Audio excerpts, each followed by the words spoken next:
গত 17 অক্টোবর জুলাই আগস্টে সংগঠিত গণহত্যা ও মানবতাবিরোধী অপরাধের অভিযোগে পৃথক মামলায় শেখ হাসিনা, ওবায়দুল কাদের সহ 46 জনের বিরুদ্ধে গ্রেপ্তারে পরোয়ানা জারি করেন আন্তর্জাতিক অপরাধ ট্রাইব্যুনাল। আন্তর্জাতিক অপরাধ ট্রাইব্যুনালের চেয়ারম্যান বিচারপতি মোহাম্মদ গোলাম মর্তুজা মজুমদারের নেতৃত্বে 3 বিচারপতির বেঞ্চ এই আদেশ দেন। মঙ্গলবার সকালে শেখ হাসিনা সহ আওয়ামী লীগের পলাতক নেতাদের গ্রেপ্তারে ইন্টারপোলের রেড নোটিশ জারির বিষয়ে পদক্ষেপ নিতে পুলিশ মহাপরিদর্শককে চিঠি দিয়েছে চিফ প্রসিকিউটর মোহাম্মদ তাজুল ইসলাম। দুপুরে প্রসিকিউশন বিষয়টি নিশ্চিত করেন।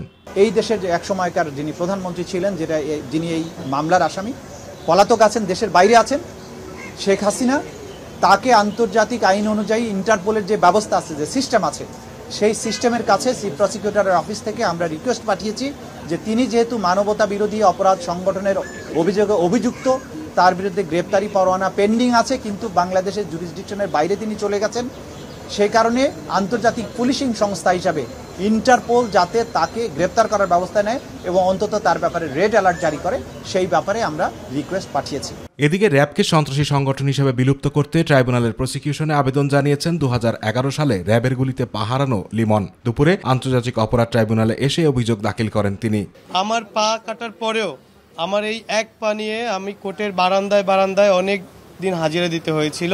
আমাদের দাবি যে সকল আসামিদের বিরুদ্ধে গ্রেপ্তারি পরোয়ানা জারি করতে হবে, যাদের বিরুদ্ধে আমি মামলা করছি, এবং গ্রেপ্তারি পরোয়ানা জারি করে তাদেরকে আইনের আওতায় এনে তাদের সঠিক বিচার করতে হবে।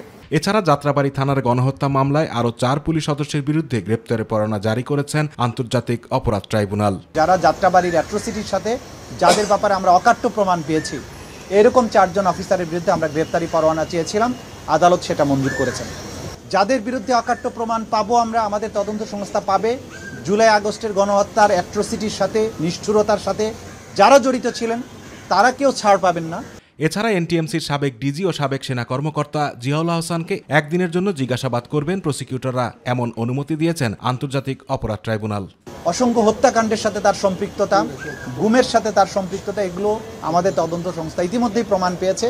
বাকি তো আরও তদন্ত পূর্ণাঙ্গভাবে হলে তার ব্যাপারে জানা যাবে। তার কাছ থেকে এই বিস্তারিত তথ্য আমাদের জানার স্বার্থে আন্তর্জাতিক অপরাধ ট্রাইব্যুনালের যে আইন আছে, রুলস অফ প্রসিডিওর আছে, সেই অনুযায়ী তাকে আমরা একদিনের জন্য জিজ্ঞাসাবাদের বা ইন্টারোগেশনের জন্য অনুমতি চেয়েছি আদালত সেই অনুমতি দিয়েছেন।